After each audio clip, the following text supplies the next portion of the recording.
तुम्हारी याद बहुत आती है मेरे बाबा, तुम्हारी याद बहुत आती है। नैन में प्रेम के मोती भी साथ लाती है मेरे बाबा, तुम्हारी याद बहुत आती है।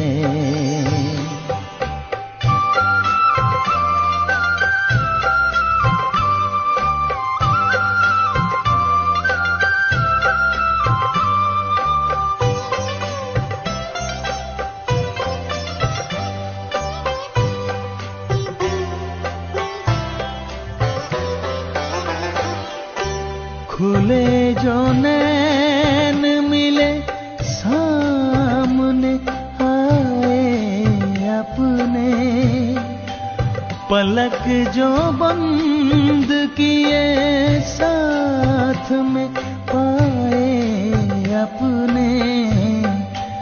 दिल की धड़कन धीरे से बात कह के जाती है, दिल की धड़कन धीरे से बात कह के जाती है मेरे बाबा, तुम्हारी याद बहुत आती है।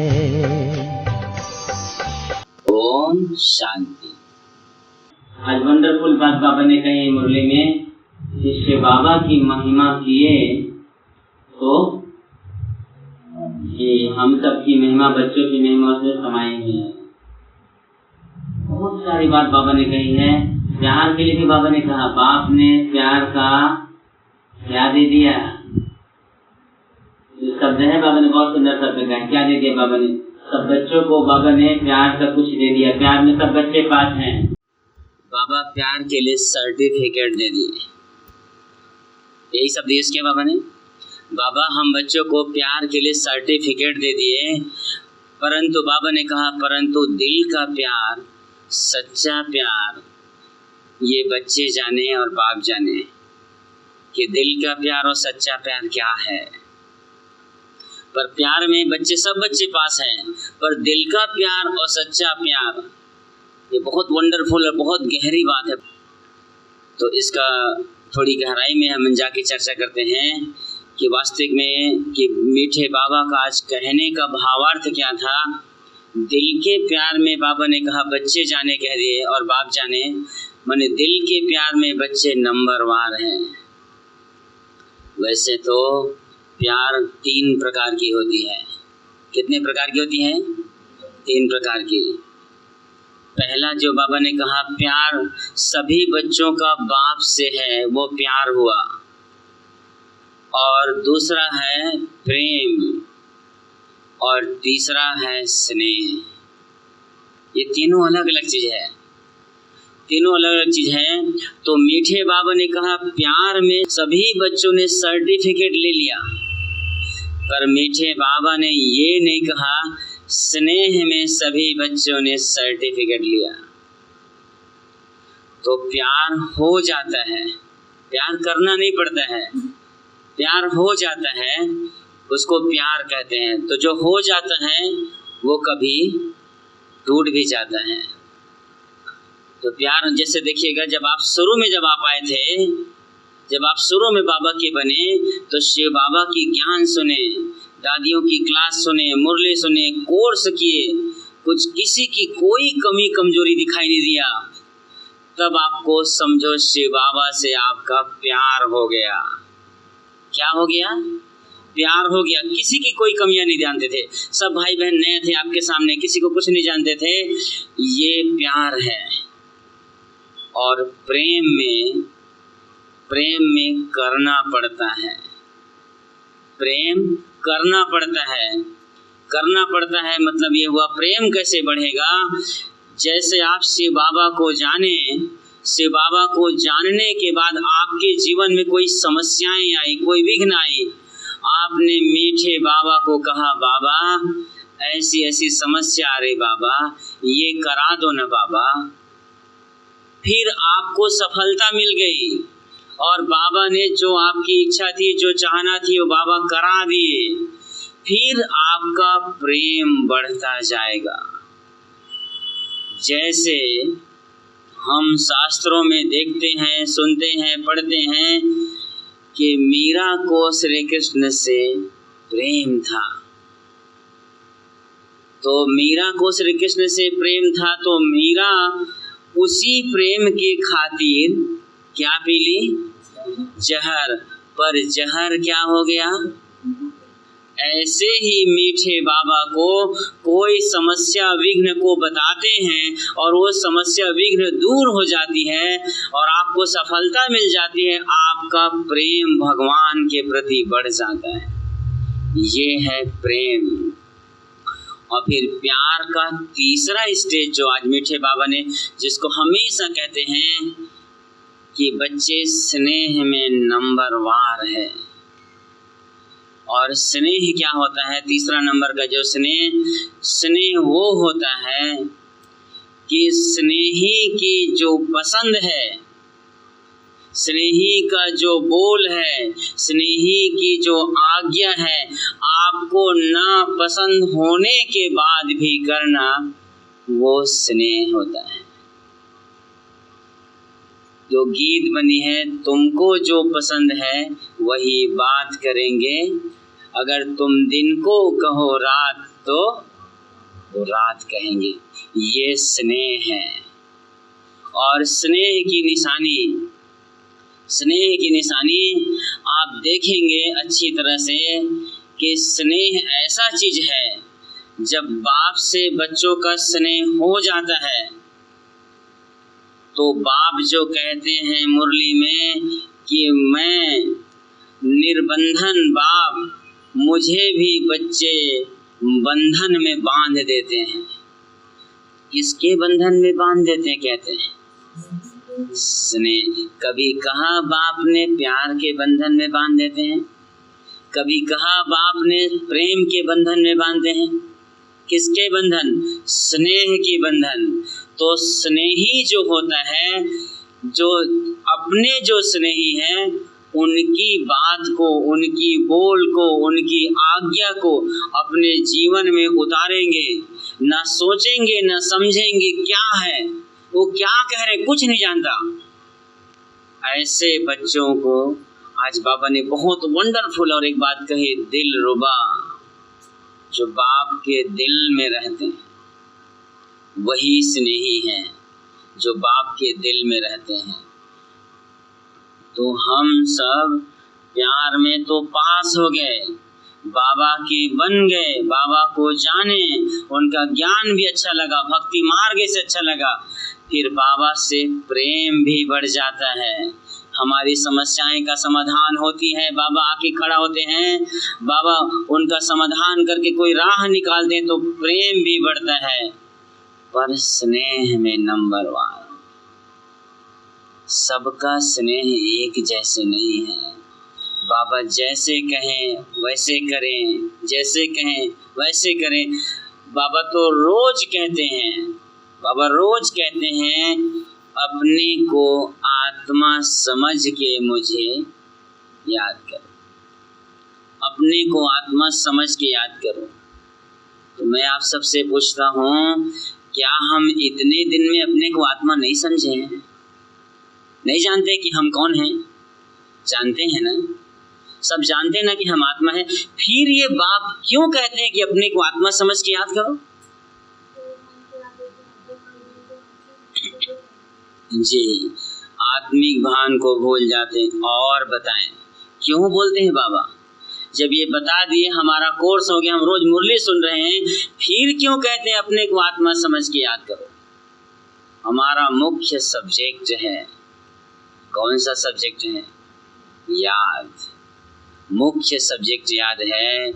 कभी किसी मुरली में बाप ने ये नहीं कहा कि पढ़ाई से विकर्म विनाश होगा, पढ़ाई से आयु बढ़ेगा, पढ़ाई से जितनी सब बात है, अवस्था एक रस रहेगी, और याद से बल मिलेगा, याद से ताकत आएगी, याद से आत्मा सतो प्रधान बनेगी, याद से विकर्म विनाश होंगे, याद से पावन बनेगी, सब याद से, सब याद से, सब याद से। कुछ भी पढ़ाई में नहीं है। कभी किसी मुरली में बाप ने कहा धारणा से आप पावन बन जाएंगे। धारणाएं तो धीरे धीरे स्वतः होने लगती है।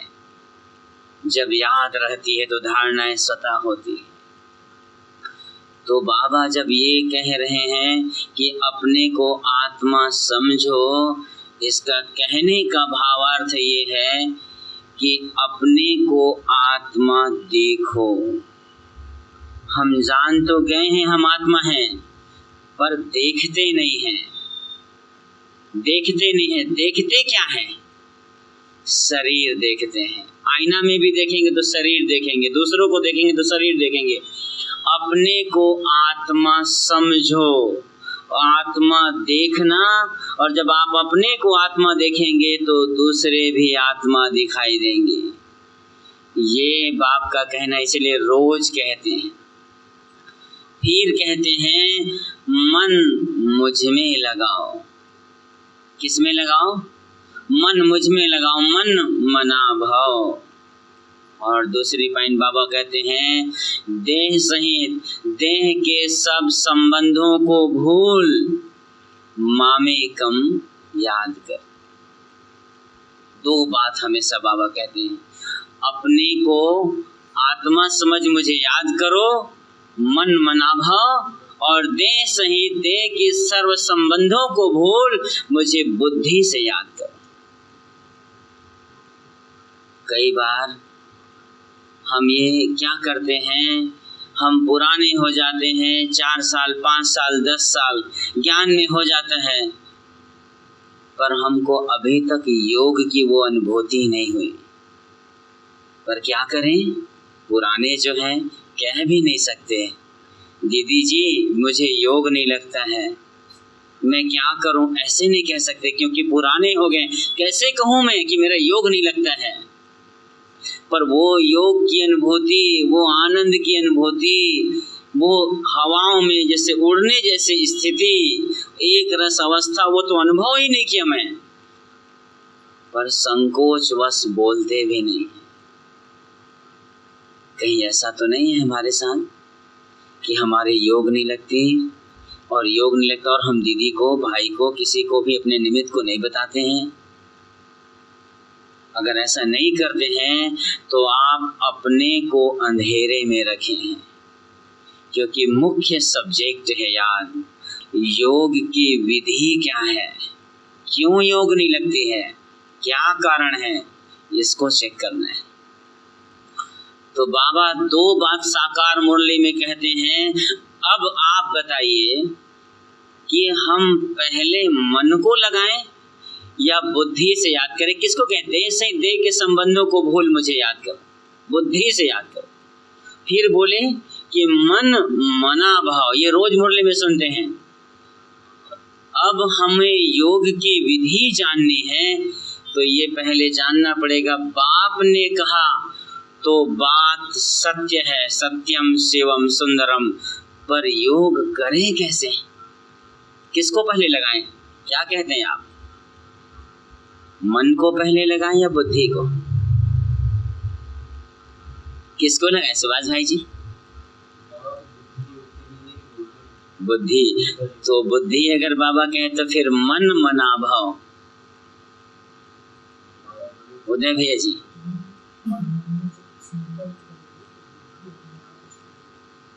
जी मन में संकल्प करेंगे तो बुद्धि उसको विजन करेगी, चित्रण करेगी। और गहरी बात, जितनी ज़्यादा योग की गहराई में जाएंगे उतनी ही ज़्यादा आपको अनुभूति होगी।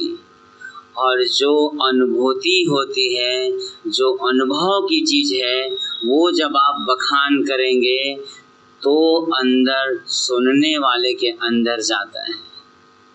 क्योंकि जब हम कोई चीज़ अनुभव से बोलते हैं तो अनुभव दिखता नहीं है, पर अनुभव बोलता है।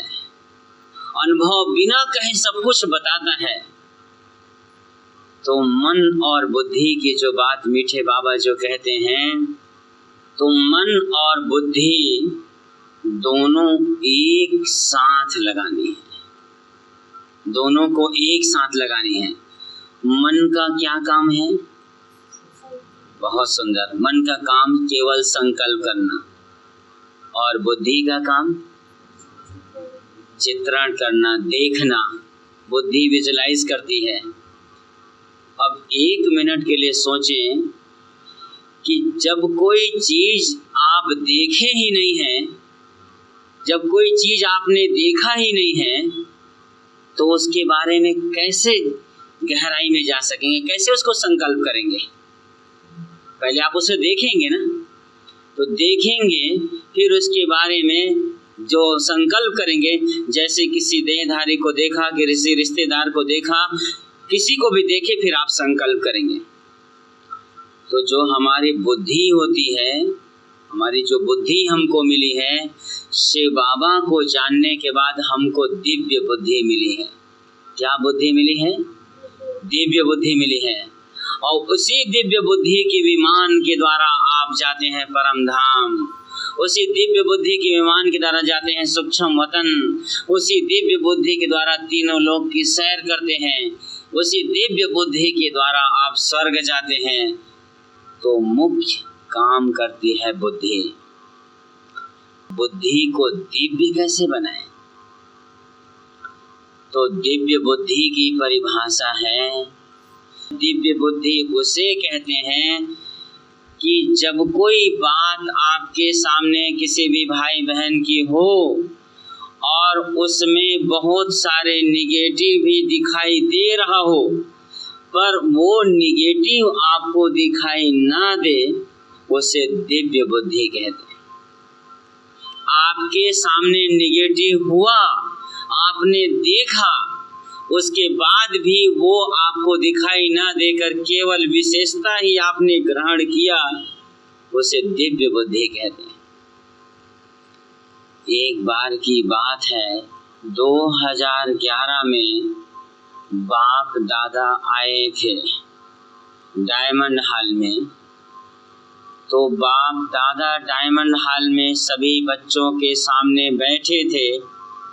बाबा ने कहा सभी बच्चों को कि जब कोई भी बात बच्चों के लिए बाप कहते थे तो बच्चे ताली बजा देते थे। क्या कर देते थे? ताली बजाते थे। तो शिव बाबा ने कहा कि बच्चे ताली नहीं बजाओ, एक हाथ की ताली बजाओ। एक हाथ की ताली बजाओ मतलब क्या? ऐसे।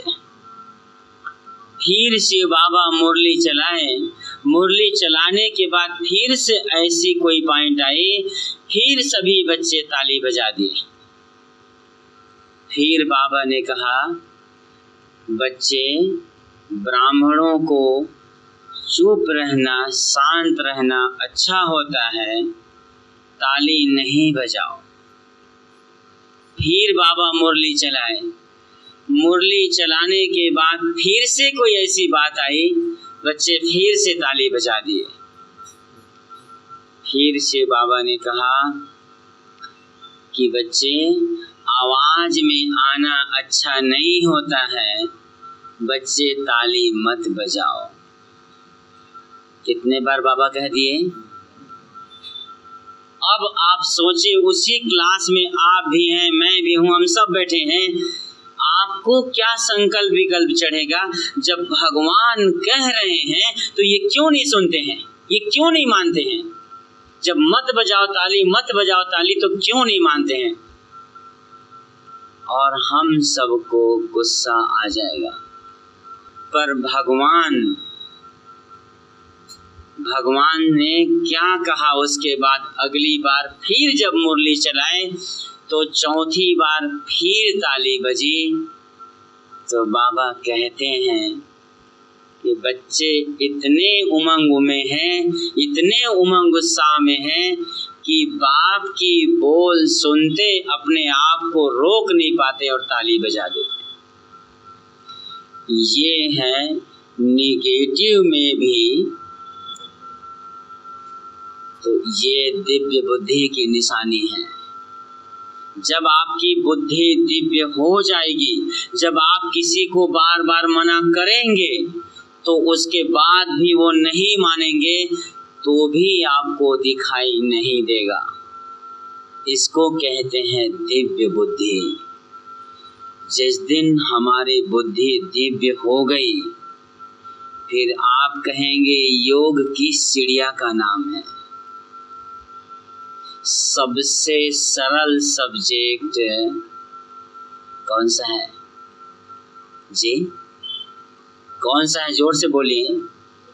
कब बाबा ने कहा है कि पढ़ाई को सरल कब कहा, धारणा को सरल कब कहा, सेवा को सरल कब कहा, याद को सरल कहा?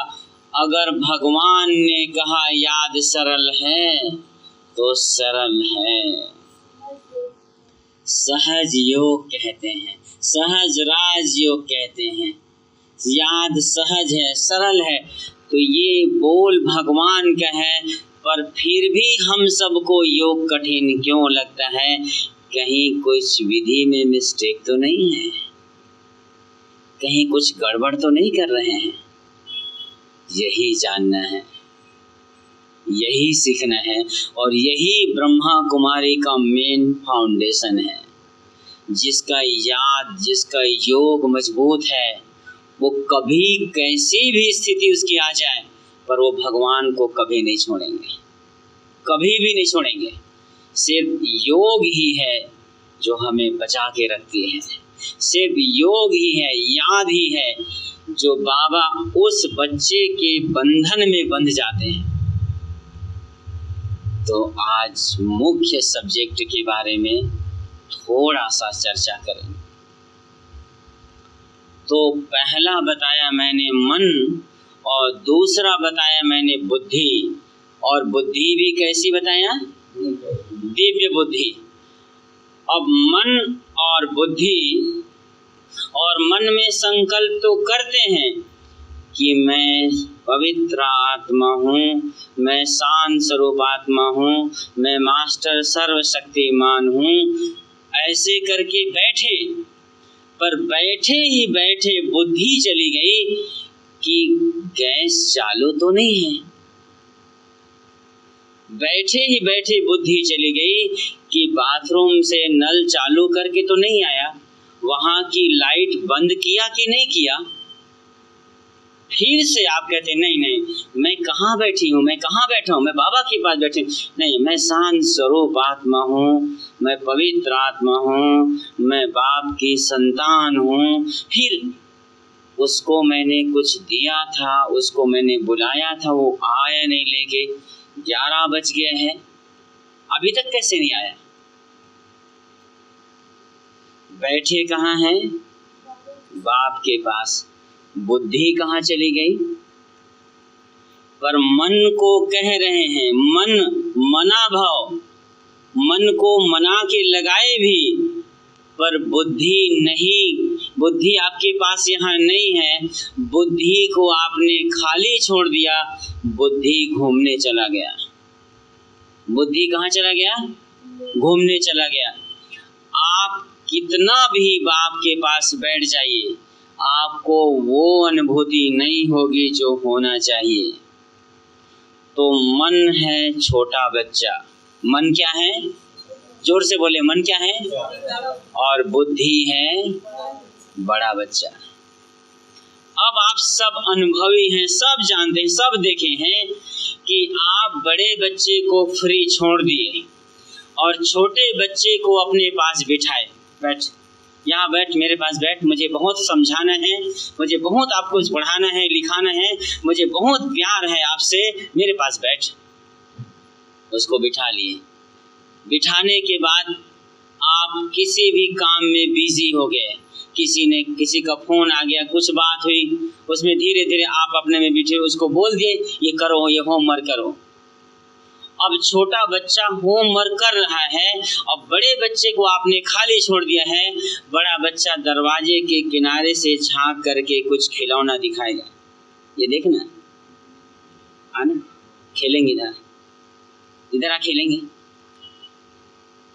क्योंकि आपने थोड़ा सा ध्यान देना कम कर दिया और वो छोटा बच्चा धीरे धीरे खसकते खसकते खसकते उसके तरफ जाने लगेगा और उसको प्रलोभन दिखाएगा। धीरे से जैसे आप किसी काम से किचन तरफ गए या कोई सेवा में गए, वो बच्चा गायब हो जाए। अरे कहाँ चला गया, यही तो था, अभी बिठाया था यहीं पे।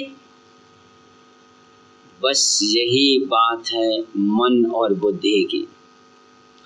मन को आप बिठाते तो हैं, बाबा के रूम में शरीर को तो बिठाए हैं, योग करने बैठे हैं, पर बुद्धि को खाली छोड़ दिए हैं। अब उसके बाद फिर से उस बच्चे को बुलाई, माँ बुला के कहती बैठ, यहाँ बैठ, मुझे बहुत समझाना है आपको, आपसे बहुत प्यार है, आपके टीचर ने जो होम सब करना है। फिर थोड़ी देर बाद वो खिड़की से देखता है, कहीं और से देखता है, मतलब कहीं कुछ और संकल्प आता है, कभी कुछ और संकल्प आता है। ये बड़ा बच्चा बुद्धि है और मन उसके पीछे पीछे भागता है। फिर आपको याद आता है, मैं तो बाबा के कमरे में बैठा हूँ, अरे मैं मास्टर सर्वशक्तिमान हूँ, मैं शांत स्वरूपात्मा हूँ। अब यही प्रक्रिया आप 1 घंटा योग में बैठे, बुद्धि भाग गया, मन फिर बैठा है, फिर बुद्धि भाग गया, फिर बैठा है। बड़ा बच्चा के पीछे छोटा बच्चा गया, फिर छोटा बच्चा को बिठाए, फिर बड़ा बच्चे के पीछे छोटा बच्चा गया। अब आना और जाना लगा है। दोनों बच्चे बार बार आने जाने के बाद क्या हो जाएगा, थक जाएंगे। थकने के बाद बच्चा क्या कहेगा, मुझे नींद आ रही। आप 10 मिनट, 15 मिनट, 20 मिनट बैठने के बाद जब आपकी मन और बुद्धि थक जाता है अलग अलग दिशाओं में चलने के कारण, इसीलिए इसी कुर्सी में बिस्तर समझ के सो जाते। बिस्तर में तो नहीं है ना, फिर क्यों नींद आई? तो आत्मा के दोनों बच्चा है, मन और बुद्धि। बुद्धि बड़ा बच्चा है आत्मा का और मन छोटा बच्चा है। छोटा बच्चा को काबू करते हैं, बड़ा बच्चा को खुला छोड़ दिए। और मन बुद्धि जब आपस में चलती है, दोनों की टकराव होती है अलग अलग दिशाओं में, मन बुद्धि आप आत्मा को थका देती है। वो आत्मा बैठे बैठे नींद आ जाती। फिर आपने कहा कि मुझे कभी वो अनुभूति होती ही नहीं, मेरा योग तो लगता ही नहीं, मुझे तो पता नहीं क्या हो जाता है। जैसे मैं योग में बैठती हूँ 10 मिनट बाद नींद आ जाती है।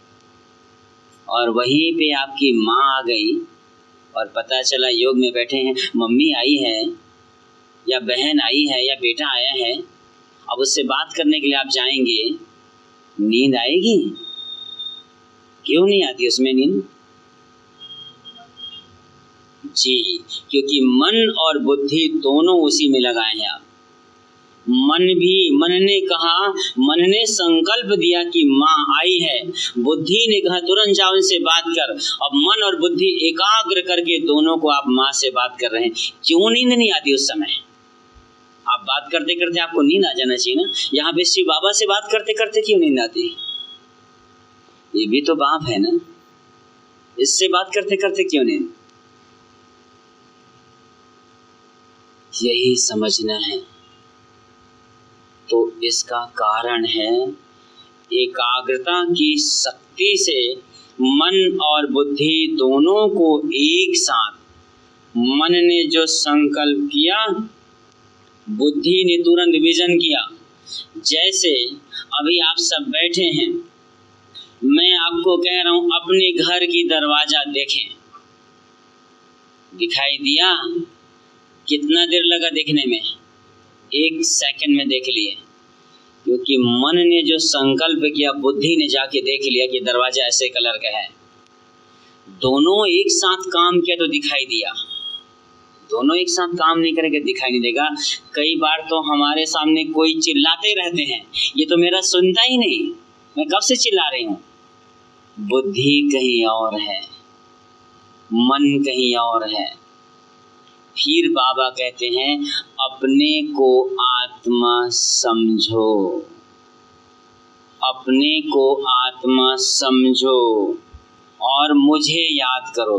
जब आप अपने को आत्मा रियलाइज करेंगे कि मैं आत्मा हूँ, मैं ज्योति स्वरूप हूँ, मैं निराकार हूँ, मैं लाइट स्वरूप हूँ, तो जैसे ही आपने ये संकल्प किया, बुद्धि ने चित्रण बनाई और तुरंत शिव बाबा की याद आ गई।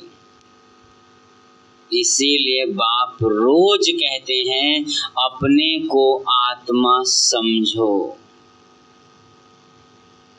तो क्या इतने दिन तक नहीं समझे थे बाबा? समझे थे, पर अपने को आत्मा देखो, अपने को आत्मा देखो। अब मीठे बाबा का कहना है अपने को आत्मा समझ मुझे याद करो। जैसे आप अपने को माँ समझ लीजिए। किसकी याद आ गई? बच्चे की आई। अपने को पत्नी समझ लीजिए। किसकी याद आई? पति की याद आई। अपने को बेटी समझ लीजिए। किसकी याद आई? माँ बाप की याद आई। अपने को सास समझ लीजिए। किसकी याद आई? बहू की याद आई। अपने को आत्मा समझो। सिर्फ स्मृति का स्विच ऑन करना है, स्मृति का स्विच ऑन। मैं लौकिक में डॉक्टर हूँ। मैं जैसे ही हॉस्पिटल गया, हॉस्पिटल जाते ही मेरी स्मृति का स्विच ऑन हो जाता है कि मैं डॉक्टर हूँ। मैं चेयर में बैठ गया, स्टेथोस्कोप कहाँ है? मैं अपने को डॉक्टर समझा, पर अभी मैं डॉक्टर नहीं हूँ। डॉक्टर समझा, फिर कहाँ है रिपोर्ट, कहाँ है, कौन सा पेशेंट है, क्या हो गया, इसका ब्लड टेस्ट कराना है, इसका एक्सरे कहाँ है, इसका सोनोग्राफी क्या है, हाँ क्या तकलीफ है? क्योंकि मैंने अपनी स्मृति का स्विच ऑन किया कि आई एम डॉक्टर। पर यही डॉक्टर जब घर चला जाता है तो घर जाते ही वो एक पिता भी बन सकता है, एक बेटा भी बन जाता है, एक पति भी बन जाता है, जो उसके संबंध जितने सब वो बन गया। पर जिस समय वो अपने को डॉक्टर समझा, पेशेंट की याद आएगी। जिस समय कोई टीचर अपने आप को समझता है कि मैं शिक्षक हूँ, अब मुझे निकलना है अपनी ड्यूटी में, तो उसका सब्जेक्ट, उसका होमवर्क मैंने क्या दिया है, मुझे आज क्या पढ़ाना है, कौन सी क्लास को क्या पढ़ाना है, तुरंत याद आएगी। पर वही शिक्षक जब अपने घर आता है तो अपने बच्चा को नहलाता भी है, घर में झाड़ू भी लगाता है। उस समय वो अपने को टीचर नहीं समझा, उस समय वो पिता समझा, उस समय वो पति समझा। उसकी बुद्धि की स्विच, उसकी स्मृति रूपी स्विच ऑन थी पिता की, तो वो पिता जैसे काम करेंगे। उसकी स्मृति स्विच ऑन होगी टीचर की, तो वो टीचर बन जाएंगे। इसीलिए बाप रोज कहते हैं अपने को आत्मा समझो। तो इसका कारण है अनुभूति करने के लिए, अनुभव में डूबने के लिए, लवलीन अवस्था को प्राप्त करने के लिए परमात्मा को संबंधों में याद करना है। बाप कहते हैं मुझसे सर्व संबंध जोड़ो। जो संबंध आप भगवान से नहीं जोड़े हैं, वो संबंध दुनिया का आपको खींचेगा, वही संबंध में खींचेगा। जो संबंध आप भगवान से बनाए हैं, इस कलयुगी बंधन को तोड़ करके संबंध में जो चेंज किए हैं, और जो संबंध से बाबा से आपने नहीं बनाया, वही संबंध बस आपको खींचेगा। तो बाबा कहते हैं, तो अनुभूति नहीं। बाबा ने कुछ दिन पहले मुरली में आप सुने होंगे कि श्री बाबा को अमृत वेला, बाबा मुरली में रोज टाइटल देते, अपने टाइटल को याद करें। याद आई मुरली? रोज नया नया टाइटल। क्यों नई नई बात करते हैं? क्योंकि बाबा ने फिर मुरली में कहा, एक ही प्रकार के सब्जी खाने से आत्मा उब जाती है, ऐसे से बाबा से एक ही प्रकार की बात करने में आत्मा बोर हो जाती है। तो अनुभूति कैसी करनी है? जैसे उदाहरण के लिए कोई भाई कोई अपने दोस्त भाई के पास बैठने गया, अभी निकला बैठने के लिए, रात को 8 बजे है अभी, अब 8 बजे बैठने गया। अब वो घर पास में ही है, मोहल्ले में दोस्त है, मिल के आ जाता हूँ क्या हाल चाल करके। अब वो 8 बजे बैठने गया, दोस्त से बहुत दिन बाद मिला, मिलने के बाद उनसे कुछ बातें हुई और बात करते करते करते इतना देर हो गया कि रात बहुत हो गई। अब रात बहुत हो गई, रात 12 बज गया। कहाँ पे आई बात? मन में आई। बहुत सुंदर, ये बात मन में आई। और जैसे ही मन में बात आई कि रात 12 बज गए हैं, बुद्धि तुरंत विजन करके देखता है 12 बजने के बाद की जो स्थिति वो दिखने लग जाएगी। सुना साना रोड, कोई भी मिल सकता है, तुरंत डर की स्थिति आ गई। मन में आई रात 12 बज गया है, बुद्धि ने डर तुरंत अनुभव किया। अब इसके बाद आपने हिम्मत करके कहा कि नहीं, अब मुझे चलना चाहिए, रात देर हो गई है। पर आपका दोस्त कहते नहीं, यहीं रुक जाओ, कोई नहीं है घर में, हम दोनों दोस्त आपस में भोजन बनाएंगे, खा के सो जाते हैं। पर दोस्त कहते नहीं, पास में तो घर है, चले जाऊंगा। अब वो हिम्मत करके वहां से निकल गया। अब निकला, थोड़ी दूर पैदल चलने के बाद कुछ आवाज आई। अब थोड़ी देर बाद आवाज आई, तो आवाज आने पे उसको डर की अनुभूति और बढ़ने लगी। डर और बढ़ने लगा, सोचने लगा कहीं कोई जानवर तो नहीं है। पर वो शिव बाबा का बच्चा है, कहता है मैं मास्टर सर्वशक्तिमान हूँ, मैं शिव की शक्ति हूँ, मैं पांडव सेना हूँ, मैं शांत हूँ, मैं परमात्मा मेरे साथ है। बुद्धि कह रहा है वहाँ कोई छिपा तो नहीं है। अब उसकी छिपा की बुद्धि दिख रही है, कुत्ते, बिल्ली, घोड़ा, जो भी जानवर कुछ दिखाई देने लग गया। थोड़ी देर 10 कदम और चला, आवाज, थोड़ा विचित्र आवाज आने लग गया। आपके मन में संकल्प चल रहे हैं कि भगवान मेरे साथ है, मैं मास्टर सर्वशक्तिमान हूँ, पर बुद्धि विजन कर रहा है कोई चोर, कोई डाकू तो नहीं छुपा है, मार तो नहीं देगा, हमला तो नहीं कर देगा, कुछ लूट तो नहीं लेगा। फिर थोड़ी देर बाद आप हिम्मत कर रहे हैं और संकल्प चला रहे हैं कि मैं मास्टर सर्वशक्तिमान हूँ, भगवान मेरे साथ है। उसके बाद कोई विचित्र कुछ आवाज आई मान लो, फिर आपको लगने लगेगा कुछ तो है। अब आपको फिर आपकी बुद्धि करे कोई भूत प्रेत वगैरह तो नहीं है, आपकी हिम्मत हार गई और आप तुरंत वापिस वहां से लौट गए। फिर अपने दोस्त के पास आए, ठंडी का मौसम है, फिर भी आपको पसीना निकल गया। क्यों पसीना आ गई? जी, ये है डर की अनुभूति। फिर आप अपने दोस्त को कहते हैं आज मैंने जाना कि डर क्या होता है, और हाँफ रहे हैं और हाँफते हुए कह रहे हैं कि डर क्या है, आज मैं समझा कि डर क्या चीज होता है। बस वैसे ही योग की अनुभूति करनी है। और जिस दिन आपको योग की अनुभूति हो गई, फिर आपको नींद कभी नहीं आई। ये मन और बुद्धि दोनों एक साथ, दोनों एकाग्र रीति से काम करेगी और आपको फिर लगेगा कि बाप कहते हैं सहज राजयोग, सहज राजयोग। पर हम सबको तो लगता है योग बहुत कठिन सब्जेक्ट है, ना चाहते भी नींद आ जाती है, ना चाहते भी बुद्धि भटक जाती है, तो कहीं न कहीं मिस्टेक है। जो सहज राजयोग नहीं लगा, इस बात को बुद्धि में बिठा लें कि मन में जो भी संकल्प आया, बुद्धि तुरंत उसको विजन करें और तुरंत विजन करने के बाद आपको उसी समय वही चित्रण करना है। क्योंकि हमको जो बुद्धि मिली है, कैसी बुद्धि मिली है? दिव्य बुद्धि। भगवान के बनते ही हम सबको दो वरदान मिल जाता है, दिव्य बुद्धि और दिव्य चक्षु। ये दो वरदान मिलता है और जैसे ही इस चक्षु से कोई चीज को देख लेते हैं तो उनको समझना, उनको समझाना, उनको हैंडल करना आपके लिए सहज हो जाता है। तो दिव्य चक्षु के द्वारा देखना है और दिव्य बुद्धि के द्वारा विजुलाइज करना है, चित्रण करना है, याद करना है, तो योग एकदम सहज हो जाएगा। अच्छा, ओम शांति।